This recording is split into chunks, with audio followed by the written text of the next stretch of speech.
Those of you that are already using video, is video one of your most important marketing initiatives for 2018?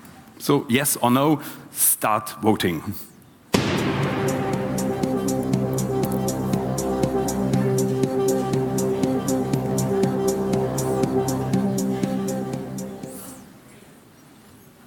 Okay, no. Okay, 57%. So I would like to introduce my panel. I have three guests. So the first is Heli Jimenez. She is head of marketing from Visit Finland. Hello, Heli. Come on. Hello, good afternoon. If you could show only one thing of Finland in a video, what would you show? If you could show one site or something, what would you show? Okay, that's a tough one. We have so many things to show, but I think that I would show our beautiful nature.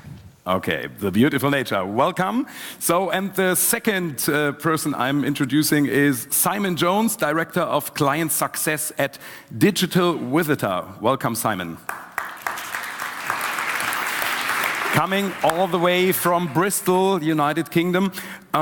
You are working at you say, social first digital agency. Yep. With which customers from the tourism industry are you working? Do you have some examples? Yeah, sure. We work a lot with destinations within the UK, looking to bring visitors both within domestically, but also internationally. And then we work with some international tourist boards. We've done a lot of work with Japan, with Mauritius, with Aruba, with Catalonia, so many different places. Also, but people within the industry. So a lot of work with tour operators and with airlines as well. And are they at this time all doing video? No. No. Okay, that's maybe something that can change during the next year. So nice to have you here. Welcome. And my third panelist is Mike Shubic from Phoenix, Arizona. Welcome, Mike, from his website, mikesroadtrip.com. Thank you very much. Nice to see you. Thank you. Welcome. The question a travel or video blogger is always asked is, how many days are you traveling per year? What would you say? Probably too many. I love travel, but I'm on the road a lot. I would say well over 200 days a year. Oh, wow. That's really a lot. And what was your last vacation without working? Do you do vacations without working? Actually, I took my very first vacation in probably 8 years. I went to Los Cabos, Mexico with a few buddies just to kind of hang out and did no work, which was nice. Okay, I can imagine. So, Mike, you are the first. You have a presentation for us, so we will see now. Well, welcome everyone. It is such a pleasure to be here. I am going to provide some stats that I think will illustrate why video content is so important today. But first, I am going to show you a very quick video that I think will underline some of the points that I'm trying to make. And I think many of you will probably recognize this individual, so have a look. Video is where all of media is headed right now. There is no more valuable piece of property or entity than video in the world of media at all. In Facebook's last quarterly earnings call, Sheryl Sandberg said the word video like 50 times. Twitter is pushing harder than ever to grow their video presence. Amazon is paying individual creators to post their content there. Netflix is kicking cable's ass. Everything is changing right now. So content has really become the holy grail of tourism promotion today. And the king of that content is video. Video has really taken content marketing by storm. Well, actually, I should back up. The new distribution of the new disruption, I should say, is the new currency. Think of Uber for transportation or Airbnb for lodging, and travel bloggers for destination marketing. As I was saying, for destinations, video content has really become the holy grail. And according to Nielsen's, 64% of marketers expect video to dominate their strategies in the very near future. As a matter of fact, 52% of those marketers polled say that video provides the highest ROI of all the content they're creating. And YouTube has been the second most popular search engine for over 5 years now. And for many, this provides a really unique opportunity. Take the hospitality industry, for example.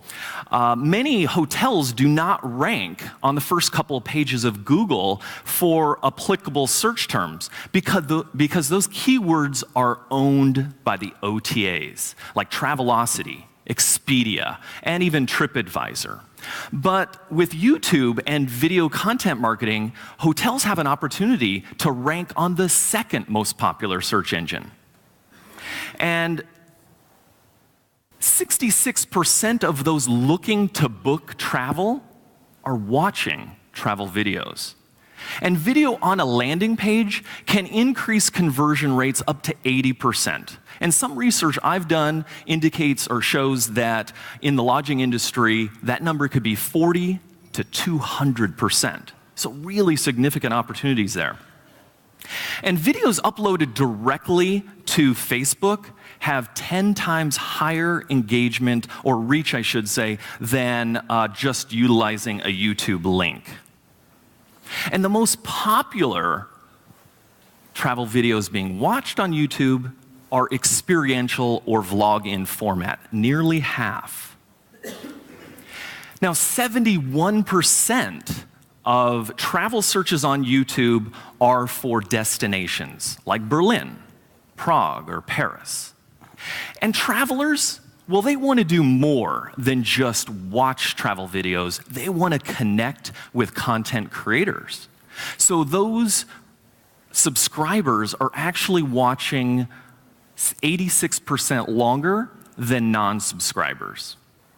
And experiential or vlog videos have a 4 times more engagement than other types of travel content. And they say they say a picture is worth 1,000 words. And if that's true, how much does video say? According to Forrester's research, 1 minute of video is worth 1.8 million words. So hopefully I have provided a few stats that get the wheels turning, and right now I'm going to head over with my colleagues and we'll continue the discussion. Thank you very much. Thank you, Mike. Thank you. Heli, I would like to start with you. Travel is a very personal decision and experience. You are selling an experience, an emotion, and a feeling. Why did you choose video marketing as a channel to convey this? Well, I think we just heard why, but we want to give and leave a memory for our audience. When they see video, they probably remember our destination much better than with only pictures. We want to engage our audience, and with video that is quite easy. And video is also easy to consume. People are nowadays using mobile phones. They are looking a lot of videos there, so it's easy to consume. And people share emotions, and that's why I think video is a very good tool to show emotions and then make people engage and share them. So you are a representative of a destination. Mike, how do destinations and video content producers usually collaborate? Well, I can't speak for everyone. For myself, I would typically show a destination some of my work. I do a variety of different types of videos depending on the needs. So it could be a long-form road trip episode to a shorter vignette video to illustrate a particular experience or attraction. And it could even be maybe, say, a best of or a top 10 type video. So whatever it kind of dovetails with the needs or what the destination thinks might be the highest ROI. And then typically I would say that they let content creators be creative, and they don't, at least from my experience, don't have a lot of requirements for moving forward. Which is very important. Simon, you have the view from the agency. How do you work with destinations? I think the first thing from our point of view is collaboration. It's very much about when we're working with destinations, working as part of the team rather than being, a supplier. We want to be a real integrated part of the destinations team. We need to understand what the destination's objectives are, which audience they want to reach, the types of marketing plans that they've got wider, because video and social shouldn't be seen as a separated part. It should be really integrated across the whole of marketing activity. So it's bringing all of that together. We also want to know, what actual things would make a difference for a destination. You understand we work with lots of destinations, and you have quite a lot of partners to keep happy, both in terms of those you represent, stakeholders within the business. So it's understanding what would look like success or what would be important for right across the organisations. And then, what are the results? So KPIs, and agreeing KPIs up front so that everybody knows what you're working for. Mm-hmm. We have seen, Mike, in your presentation that vlogs are very popular on YouTube. Many people think still video is very expensive. So what kind of equipment do you need to shoot a video? Well, I think it depends on who's shooting it, the context of that. Obviously, with a destination, they're producing higher quality, more promotional style videos. So obviously, the equipment would be much greater. And today, there's a lot of equipment. Technology's really integrated itself into videography, from drones to gimbals, computerized sliders. So there's a lot of ways to get some really compelling shots today. So again, it depends. Now, if it's just, say, a marketer at a destination who is doing a Facebook Live or Instagram Live type videos, I would say a very high-end smartphone and a gimbal, a handheld gimbal. That's a stabilization device that can really up the quality of the video that you're producing, and that can be quite affordable. Mm-hmm. From your point of view, how important is it for the destinations to developing a B-roll archive? Well, B-roll is incredibly crucial today. I mean, most destinations, or probably all destinations, have an extensive library of photographs, but not all of them have been collecting B-roll. And I have a great example of why it's so important. I just recently did a trip to a winter destination, and one of the brands that I work with wanted me to do a top 5 winter activities video.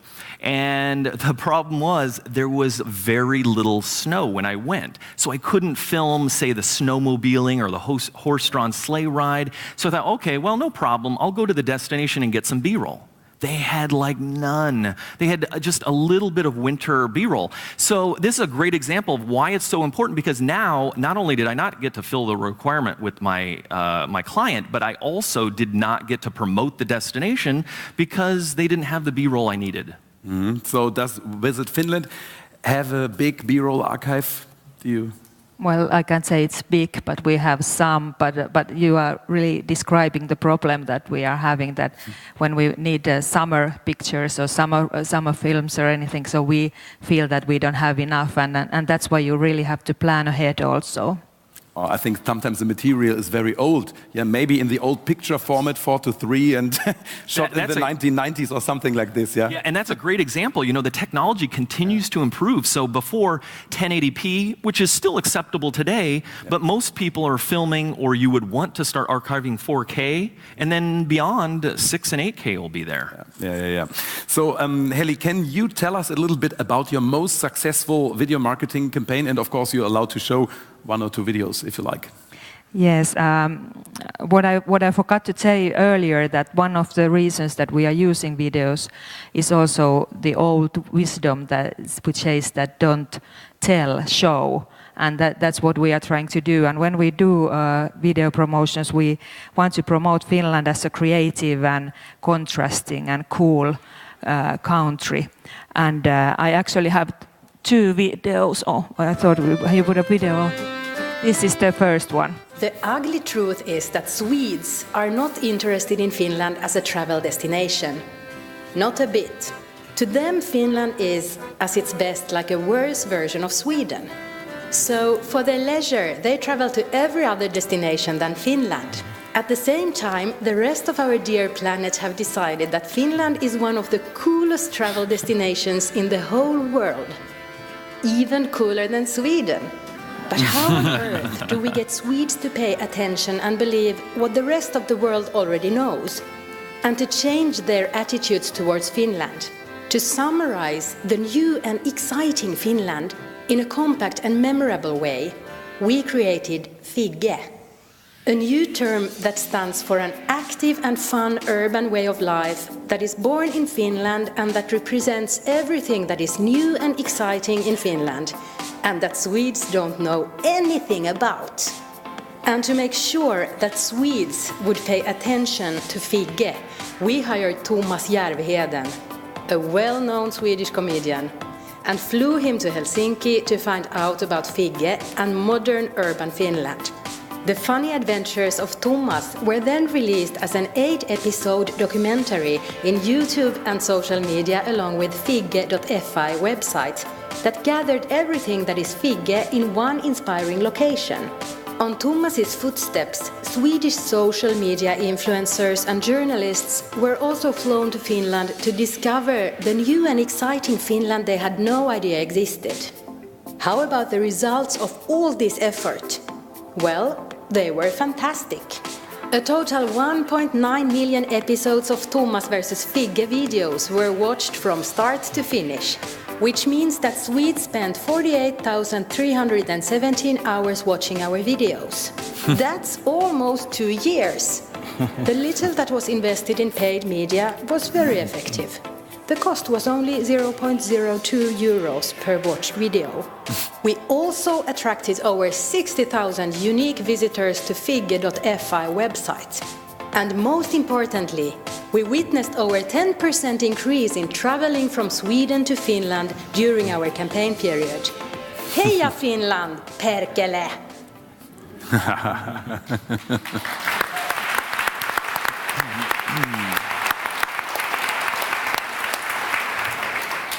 So this was the reason why we did this is that a Finnish institute in Sweden made a survey about. They asked from the Swedish people how they see Finland and how they see Finnish people, and that was the image that we didn't like what they thought about us. So we created Figge. Do you know how many people have seen it yet? Yes, it was on the video. It was like yeah. So I showed you. Yeah, you should go to our website and see all the episodes because I am sure that you were not. I wasn't allowed to bring all those episodes here. So just the results.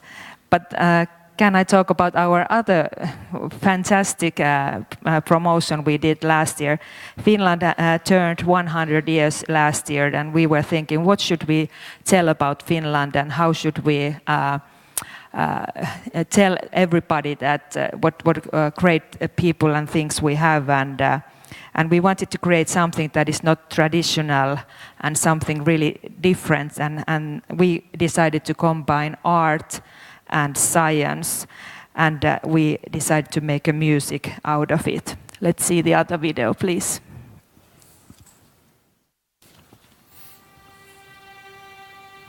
Mä niin visualisoin sen mielessäni ja ehkä tutkin, mitä yhtäläisyyksiä niistä löytyy niistä DNA-ketjuista ja lähden siitä sitten liikkeelle. Se, että miten se tapahtuu, se on mulle mysteeri, mutta sen takia tämä onkin kaikki kiehtovaa, koska mä en tiedä, mitä tässä tapahtuu. Että se on vähän sellainen niin kuin koodi, salakoodi, mikä mulle annetaan ja mikä mun pitää ratkaista.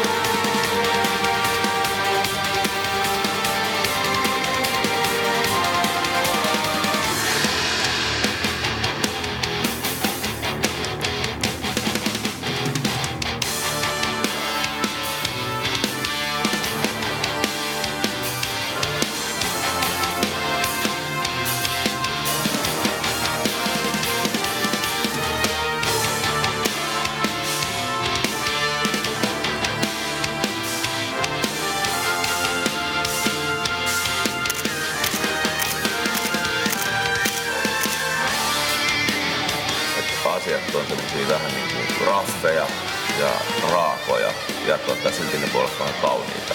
Mut mun mielestä se on hyvin niin suomalaista. Mun mielestä se lähtee jo suomalaisesta tavallaan, jos menet pohjoiseen jonnekin Lappiin tai Kainuuseen, niin asiathan on niin kuin, luonto on hyvin niin kuin simppeliä, tosi karua, mutta samalla niin äärettömän jollain tavalla kaunista. Aina pitää olla vähän anarkiaa, ei muuten. Pitää olla vähän vääntömomenttia.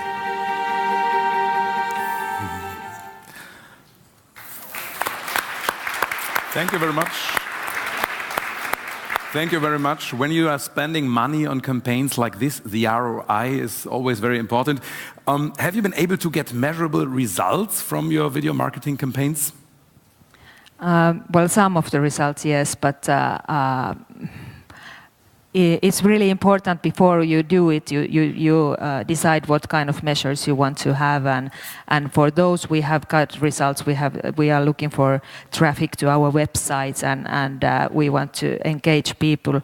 But our ultimate goal is, of course, that they are coming to Finland, and that is something that is a little bit more difficult to measure instantly. But Finland is doing quite well. Our overnights increased 14% last year, so we are a hot destination.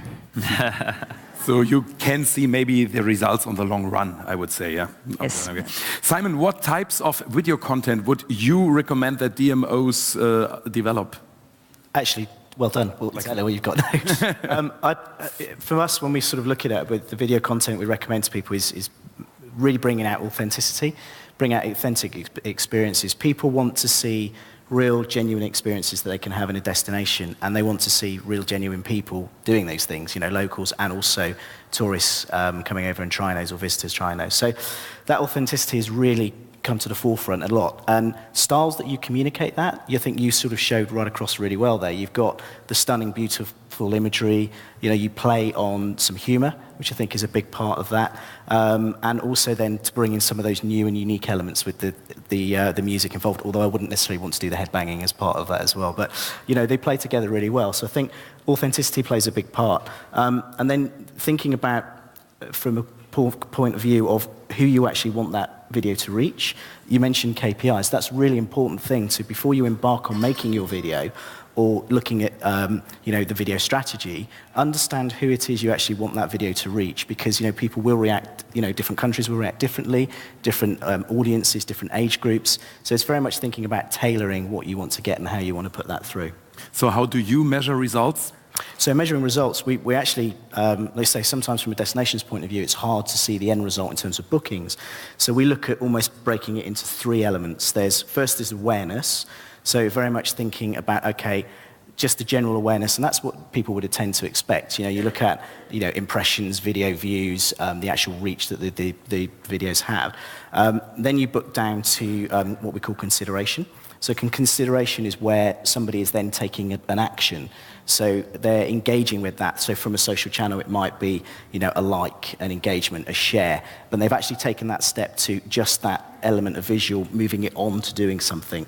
And then the final stage is going through into actual, you know, making a positive action at the end of it.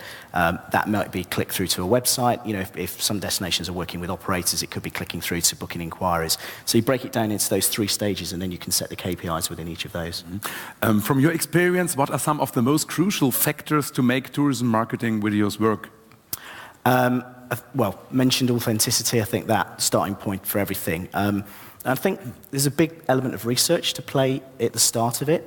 You need to really focus in and understand who you want to reach, and what you know, how they actually act. You know, I think, you know, making sure you're getting to those people the right channels, you know, where they're actually operating. One of the things that I think content is king. You mentioned content earlier. That's always a big part. You have to have really good content when you're going through. But you need to understand culture as well. You know, culture in terms of where the audience is going to play and who it's playing to. What's going to make that audience really respond to that? So we sort of think, you know, if content is king, perhaps culture is the mother of king. I don't know. But, you know, if you get that, you know, content right, you have to consider the culture element as part of that. So, yeah, those will sort of feed into making that real strong aspects of it. So Heli, what are, from your perspective, what are the most crucial factors? Well, I think it's really important to plan ahead and think on what different kind of situations you would need this material. You need it, of course, for the social media, you need it for your website, but also the fairs and partners and everyone, because later on it's more difficult to change it. So more you can plan ahead, better. And when you launch something, I believe that you should push it with different things like PR or influencer marketing and things like that. So the video will fly better. And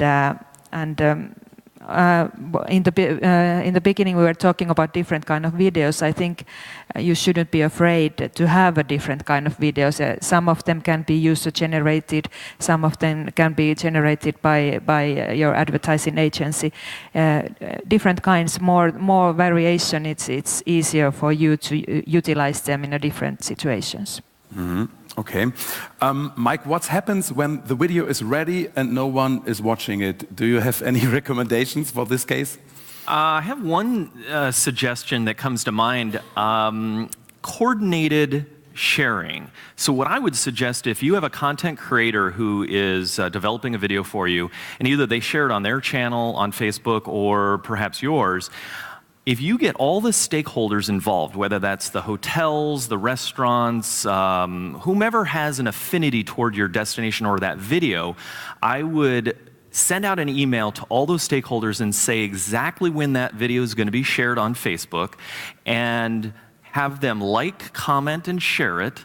And not everybody will, but if you start to get that type of engagement right away, Facebook will share it organically to more and more people. So I have an example. Last year I did a video for a small third-tier destination in Wisconsin, and we got a lot of people to share that, and in a matter of about a week we had over 200,000 impressions organically and over 100,000 views. Mm-hmm. So.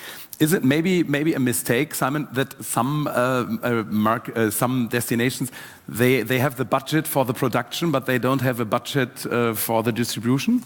Yeah, absolutely. I mean, social can go viral. We all know there's aspects of that, but I think everything needs to have a push at the beginning. Don't be afraid to spend money. You need to be boosting your content, putting it in the right sources. Very much about understanding where those channels are. Concentrate on going in there, and actually collaboration. I think what you're saying is a really important part. When you've got multiple partners that you're working with as a destination, there could be regional tourist boards within that, the individual stakeholders, travel partners. People getting people to your destinations. They will quite often take really good video content, have that within their sites as well, and I think that's an important part where you can see actions coming from there. And obviously, people like yourself, key influencers. Influencers have a massive impact on today's, distribution of content. People follow influencers for a reason. They don't follow them because they're brands and they have money behind it. It's about the content they create. So if you can get influencers to create content for you, let you have your own, creative way of doing it, or even provide content that influencers are prepared to share. And I think that's only a trend with Facebook changing algorithms, that brand content has become less visible. That's really going to have, even more impact. Influencers are individuals as far as we're aware. So, content coming from individuals' pages is going to be much more important than just the brands themselves as well. And actually also, just sort of final thing on that, is other partners you could bring in are brands that your audience associates with. So if you see that, it might be, a retail brand that somebody consistently comes up with an age range that you like, see if you can bring that retail brand in. We've brought people in, for active destinations like Berghaus and stuff like that, where you actually get them to engage with their audiences by providing them with the right content, and you can absolutely reach the right demographic and right people which is a predefined audience already. Mm-hmm. So Mike, beyond YouTube, so you are on YouTube, I'm on YouTube, but what are some other video outlets that should be on the DMO radar? Well, as Casey illustrated in that video I shared at the very beginning, everything is going streaming and on demand. So there's a number of outlets in which you can distribute your content well beyond YouTube. And one of them are some of these streaming TV devices like Roku, which is one of the most popular on the market right now. I have my own Mike's Road Trip channel there. There's also Apple TV and Google Chromecast. So I would maybe suggest trying to find a distributor that can get that content on those channels. But something else that's happening too that's very interesting, there's a new technology coming out. DirecTV is starting this, and I think it'll roll out to the cable companies at some point.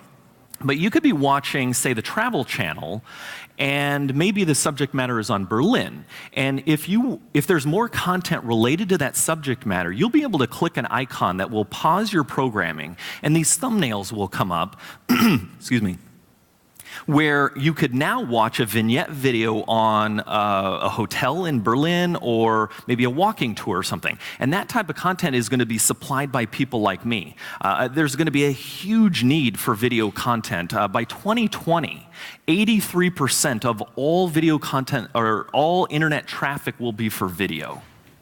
From your point of view, would you upload the video only on YouTube, or would you upload it also on Facebook, or would you post the link of the YouTube video on Facebook? So what's your recommendation? That's a good question. I would say that you probably need to leverage all the outlets. First, I would start with YouTube because search is so crucial. As I also indicated, YouTube has been the second most popular search engine. So you've got to have it on YouTube. But also, Facebook is giving preferential treatment to direct uploads to their platform. So it depends on maybe what your goals are. You could even create a teaser video that gets direct uploaded to Facebook, but then drive people back to your YouTube channel and or maybe an embedded YouTube video on your own website. Mm-hmm. So, Helen, how important is YouTube for Visit Finland? Or is it just Facebook, Instagram, and YouTube is more like something where you host the videos? At the moment, unfortunately, not so important yet, but we are working on it. Yes. That's in many companies it's like this. Yeah, that's the first thing is Facebook, and then maybe Instagram, and then YouTube. Because I don't know. Because I would say it's maybe because it's a bit difficult to make a successful YouTube channel. Yeah. Well, but to Simon's point, if with respect to Facebook, they're really not showing brands content to their own followers anymore. So you have to reach out to either influencers or boost the content. It's really the only way you're going to get people to see it. The other thing, just to pick up on that, if I can, I think YouTube, obviously, as you say, is great for search, but Facebook and other social channels is great for inspiration. Mm-hmm. You're able to get messages in front of people and inspire them that they have things they hadn't thought about. So I think it's really important. Mm-hmm. And also to think about how they can, you're right, consuming that video. If it's on a lot of social channels, people, I think I heard something, I can't remember where the stat was from, incredibly, people scroll through mobile so quickly, it's like the height of Big Ben every day or something, which is ridiculous. And you have to get them to stop. So you need to get that thumb to stop, and then you've got about 3 seconds to make an impression, or they move on. And the way that you think about watching video, older generations like myself, the olders, you think about the time investment. If a video's 4 minutes or 5 minutes, I actually might think, do you know what? I'll come back to that because it's a big time investment at that point. Mm-hmm. Once I start watching it, I'll then watch it to the end. Younger generations, they actually don't care about the length of the video. It's very much more about the content of the video. They'll start watching it, and as soon as they're then fed up, they move on. So it's very much about keeping that engaging content going. So again, it's just thinking about the audiences that you're looking for. And just to add on that, I think it also depends on the screen they're watching it from. Yeah. If it's mobile, their attention span is much shorter. But a lot of this stuff is being distributed through online, through maybe YouTube, but they're watching it through a Roku device or an Apple TV, and they're watching it on a larger screen, and their attention span is longer. Yeah. Yes. So when I see my own YouTube channel, 10% of the videos are watched on the big screen, so which is very high.